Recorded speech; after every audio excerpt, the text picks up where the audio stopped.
execution. The second half did its end. It's interesting that we can be pretty efficient in the first half, even though we did not have one of our better shooting nights, that we allowed them to speed us up a little with the press. We didn't turn the ball over, but we didn't execute the press offense like we've been accustomed to. That was a little bit of a struggle. See, it got us out of rhythm. In the same, excuse me, the opportunities that were available for us the first half were available the second half, but we didn't execute well enough to get those same opportunities. And I thought that sometimes when you are struggling a little bit offensively, it affects you on the defensive end, which it should not. But I thought that our lack of offensive productive, being as offensive productive as we like to, I thought that took a little starch out of our guys on the defensive end, and that's when you show your immaturity.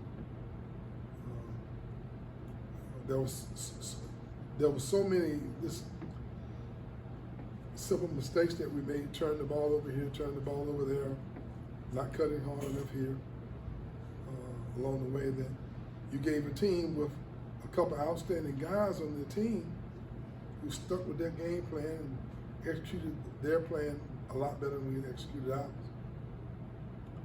I was a little disappointed in our defensive effort. There individually, I thought we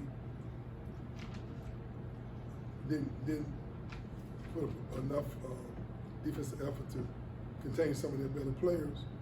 But I think a lot of it seemed to stem from the fact that we individually we had guys who had a difficult time putting baskets and making baskets, and I thought that showed a little bit of immaturity. Any questions? Seems like, particularly in the first half, but Chandler Jackson really seemed to be doing well in terms of getting just not having the ball stick and getting the defense to move side to side. Is that was he comfortable in against the 2-3 zone in high school, or is that just something he? No, I just think that he's a high IQ basketball player, and he gave pretty good effort on defensive end. But you notice in the second half, about 2 minutes out, he was exhausted, and he had to come out of the game. That's what first start, freshman, all the emotions are going into playing a game at this level. I think he got the best of it. And it right there, since Water was in foul trouble, he had to play more extended minutes the first half. In the last few possessions, I mean, he was really bent over and was really exhausted. He was exhausted at that point. And what happens is, once you get to that point, it's challenging to recover as fast as you normally would. That's why we've always tried to put 4.5 minutes, because we anticipate that's when they needed a break in relation to how we like to play. But when you're playing those extended minutes like that, and you're just developing, learning the system, and you're a freshman, it's not unusual for him now to come back the second half and not have enough time to recover and go out and have to actually come out of the game as early as he did. What did they do to take the lob away so much from first half to second half? They did nothing but the same thing they did the second half. The first half. I mean, we never got the ball into the paint, and it was wide open. If you notice, every time we tried to penetrate the gaps, we got in there uncontested. We just, for whatever reason, part of the game plan was to penetrate those gaps, and our guys were a little uncomfortable doing it.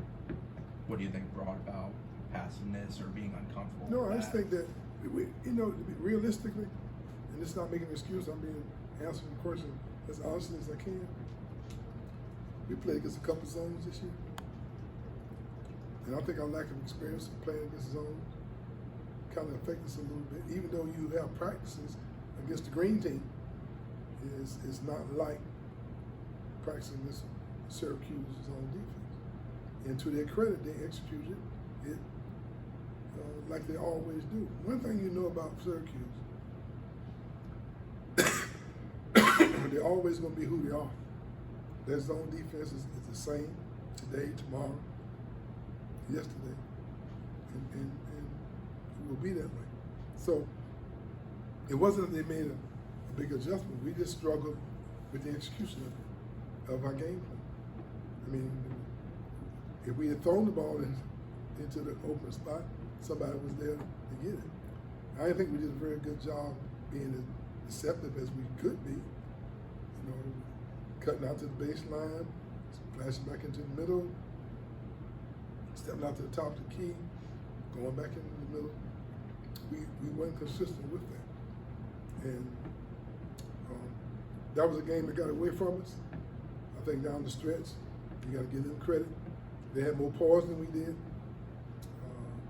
They got the ball inside. They drove and consistently finished in transition and drew fouls. They got a tremendous shot blocker. I guess he's fifth in the nation in blocking shots, and I thought that kind of bothered everybody, except not Naheem. You know, because we were going in there kind of moving the ball around and not going in and laying up high on the backboard. He was contesting shots and he blocked quite a few. Coach Boeheim said their guard is about as good as anybody he's ever had at attacking the basket. Has he done that against other teams? You're talking about Mintz, or you're talking about Mintz? What he does is unusual for a freshman. He has supreme confidence. And unlike most guys, he accelerates when he's driving to the basket. So either if you're not going full speed, most guys are kind of going 3/4 speed, trying to get their steps together so they can make sure they're gonna go off the right foot. He doesn't do that. He just blows and goes. And so if you're not on your horse, he's gonna get to the rim. He finishes with either hands. He's a mid-range player now. He'll end up being a 3-point shooter, I think, before it's over. But he's a mid-range guy, and he really, really draws a lot of fouls, and he does as good a job as anybody at getting into the lane and backing your defense up. I think he has great potential. It seemed like those 3-point plays they had kind of took the life out of you guys a little bit when it seemed like 4 or 5 of them. Well, I think that's what experience. We've been talking about that with our guys all year. You got to explode when you go to the basket. Now, I thought their 7-foot shot blocker deterred us a little bit. I thought that we played a little timid around the basket, and I thought they didn't have that same respect for our interior defensive players, and they went very hard at the basket and got a lot of 3-point plays. You mentioned down the stretch that there was a lot of effort and timidness, but from the first half to the second half, what was kind of the main difference you think for the outcome? I like the execution against the zone. I think that was, we were not in sync. and plus, we've had those nights, all teams have them, where you're just not knocking down your perimeter shots as well. We've had games where we had 13, 14 threes. I don't think we had them tonight, did we? It was 6 well, look like me, these are the girl stats. Sorry about that. I think Green was like 5 of 17 or something, and then everyone else was kind of 1 or 0 for 25.7% was the percentage. 9 of 35, I believe. Wow. It was 9 of 35? Yep. That just, we have not been that kind of shooting team. we've been a little inconsistent, but against a zone defense, you would think that we would have had better spacing and had better shots. I do think that they did a great job when the ball was thrown to Green. I thought they did a great job of hurry up and getting to him, and so he didn't feel as comfortable. And I think that's why, whenever Syracuse get in the NCAA tournament, and they always win 2 or 3 games, because when you're not accustomed to playing against that zone defense, even though there are so many opportunities there for you, they always do well in the NCAA tournament because of the challenge that it is in attacking that zone defense. But for us as a staff, gosh, we probably know Syracuse zone defense as well as we know our man-to-man defense. But it's one thing getting a new group of guys who have not played against it to continue to keep executing properly.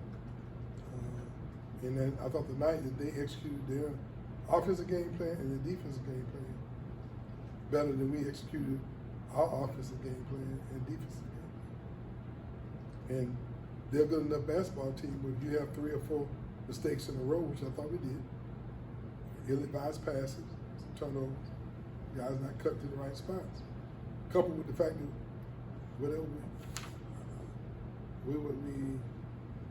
we shot from the something crazy, we said 35. When you take that many shots and miss them, I don't know if we've had a game this year where we've taken that many shots. 35 threes, I don't think we've had a game this year where we've done that. Which meant that their defense was very, very effective against our inexperienced team. We all set? Thank you, Donnie.